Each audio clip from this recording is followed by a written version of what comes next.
छोटे छोटे बच्चों ने हिंदी तराना को पढ़ा। सारे जहां से अच्छा हिंदुस्तान हमारा। मेरे मोहतरम बुजुर्गों, दोस्तों,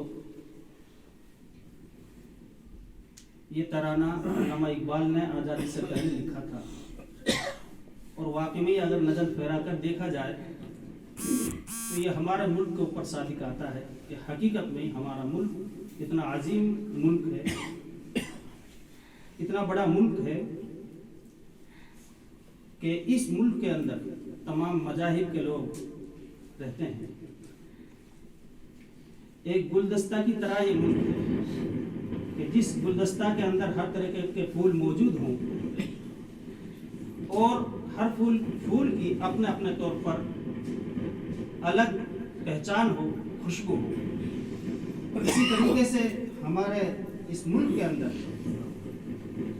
हम अगर देखते हैं तो हिंदुस्तान के बहुत सारे मजाहिब के लोग अमन और सुकून के साथ में प्यार मोहब्बत से रहते हैं और रहना भी चाहिए।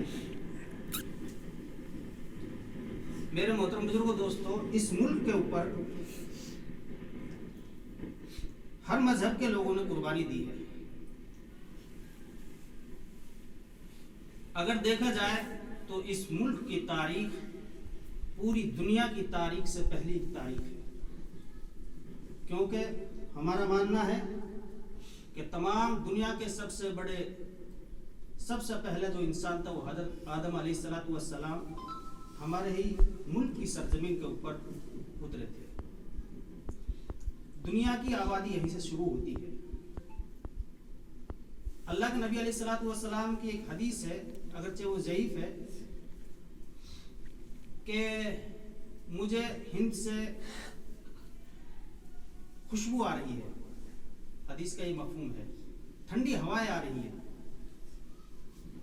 यानी ये मुल्क हमारा बहुत पुराना मुल्क है, सब तहजीबें हैं। इस मुल्क के अंदर मुसलमानों ने तकरीबन 750-800 साल तक हुकूमत करी। मुसलमानों के बाद में जब उनका सूरज गुरूब होने लगा, ईस्ट इंडिया की कंपनी हमारे इस मुल्क के अंदर आई और उन्होंने इस मुल्क के ऊपर कब्जा कर लिया। 1799 में जब टीपू सुल्तान रहमतुल्लाह अलैह से जंग हुई थी और हजरत टीपू सुल्तान को शहीद कर दिया गया, तो उस वक्त में खुल्लम खुल्ला ऐलान कर दिया गया था कि अंग्रेज ने यह कहा कि आज इस मुल्क के ऊपर हमारा कब्जा है, ये मुल्क हमारा है। जब ईस्ट इंडिया कंपनी ने मुस्तकिल तौर से अपने मिशन के तहत में इस मुल्क के ऊपर कब्जा किया, तो उस वक्त में हजरत शाह वलीउल्लाह मुहद्दिस दहलवी रहमतुल्लाह अलैह और उनके फर्जंद शाह अब्दुल अजीज रहमतुल्लाह अलैह ने एक फतवा जारी करा था अंग्रेज के खिलाफ। बस वो फतवा जारी करना था तो अंग्रेजों ने मुस्तकिल तौर से हमारे मुल्क के मुसलमानों को टारगेट बनाया और उलामा को चुन चुनकर उन्होंने शहीद कर दिया। बहुत जंगें हुई। 1857 की जो लड़ाई हुई थी वो बड़ी गदर थी। उसमें बहुत सारे उलमा किराम शहीद हुए। हजरत शेखुल हिंद रहमतुल्लाह अलैह ने मुस्तकिल तौर से एक तहरीक चलाई।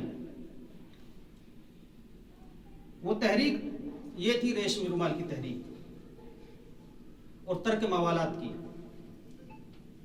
उस तहरीक ने उरूज पकड़ा और उस खत को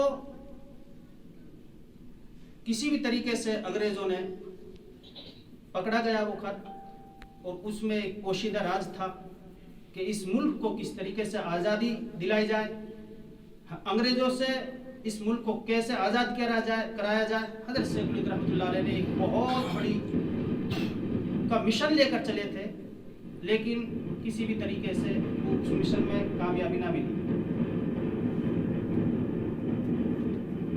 देखते हैं कि हमारा मुल्क के अंदर इस तरीके से शामली के मैदान के अंदर भी एक जंग हुई थी। उस जंग के अंदर भी उलमा किराम को शहीद किया गया था। आगे हम चलते हैं तो इस मुल्क के अंदर जब मुसलमानों ने यकजहती का सबूत दिया और जंग लड़ते रहे, कामयाबी ना मिली, तो उस वक्त के बिरादरान वतन को, जो हमारे हिंदू भाई हैं, इनको साथ लेने की कोशिश करी कि आप भी इस मुल्क की आज़ादी के लिए हमारा साथ दीजिए।